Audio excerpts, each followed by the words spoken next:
Hello guys, welcome to our channel and I am Anil Malik. और आज हम ड्रामा रिव्यू करने वाले हैं सुन मेरे दिल का। लेटेस्ट एपिसोड ऑफ सुन मेरे दिल वाज अमेजिंग और बहुत सारे बैकलैश के बाद अब ये महसूस होने लग गया है that yes, this is what we all wanted. Bilal Abdullah रोज दिल जीत रहा है और अब बाकी के कैरेक्टर्स भी अपनी फॉर्म में आने लग गए हैं, लेकिन सदफ ने हमें काफी डिसअपॉइंट किया है। अरे सदफ बीबी, ये दुनिया है, यहाँ यही चलता है, सब एक दूसरे को बेनिफिट करते हैं।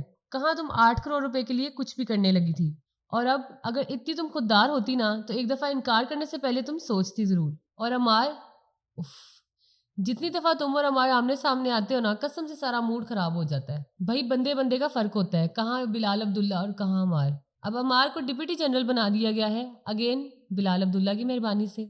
उसको तो शायद कोई चपरासी भी ना रखे, पहले भी नामदार की सिफारिश का बहाना लगा के वो यहाँ पे काम करने लग गया और अब सदफ के जरिए काम पे लगा हुआ है। ये भाई साहब तो अलग ही दोगले इंसान है। इनको अब इतना बुरा लग रहा है तो जब इनको सिफारिश मिली थी तभी ये कह देता कि मैं अपनी मेहनत से कुछ बनना चाहता हूँ, लेकिन नहीं, तब तो सब कुछ चाहिए था।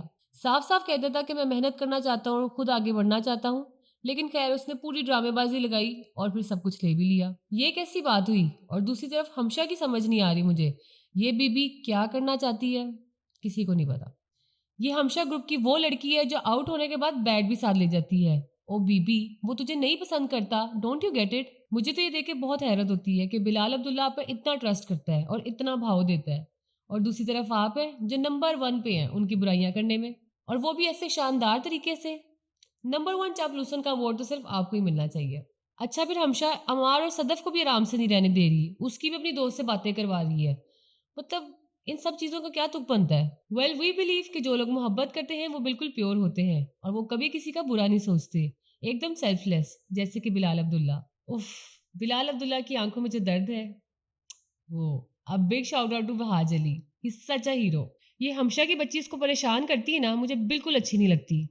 हमशा जैसे कैरेक्टर का ये सोच लेना कि उसको मोहब्बत है, बिल्कुल गलत बात है। हमशा ने भी अपनी मोहब्बत का इजहार अब बिलाल अब्दुल्ला से कर दिया है। आपको क्या लगता है कि क्या बिलाल अब्दुल्ला इसको कंसिडर करेगा? वेल, कर भी सकता है। अगर सदफ और अमार की शादी होगी तो हो सकता है कि हमें सरप्राइज मिले बिलाल अब्दुल्ला और हमशा की तरफ से। अम्मा जान इज नॉट हैप्पी विद अमार, उनको तो वो पहले भी पसंद नहीं था, लेकिन अब वो कहती हैं कि अगर रिश्ता लेना है तो अपने साथ किसी को लेके आए। सदफ अमार को कह देती है कि वो किसी को साथ लेके आए, लेकिन अमार आगे से कहता है कि उसका कोई भी नहीं है। चलो कोई एक तो समझ आता है ना। अमार का कहना है कि उसके मामे चाचे सब ने उसकी जमीनें खा ली हैं और इसलिए अब उसके साथ कोई भी नहीं है। लेकिन सदफ की माँ का कहना भी बिल्कुल ठीक है, अगर उसने आना है तो रिश्ता लेने के लिए साथ कोई आना चाहिए। तो आपको क्या लगता है कि अब रिश्ता लेके कौन जाएगा? Bilal Abdullah, of course. बिलाल अब्दुल्ला का बस चले वो तो निकाह भी बढ़ा देगा।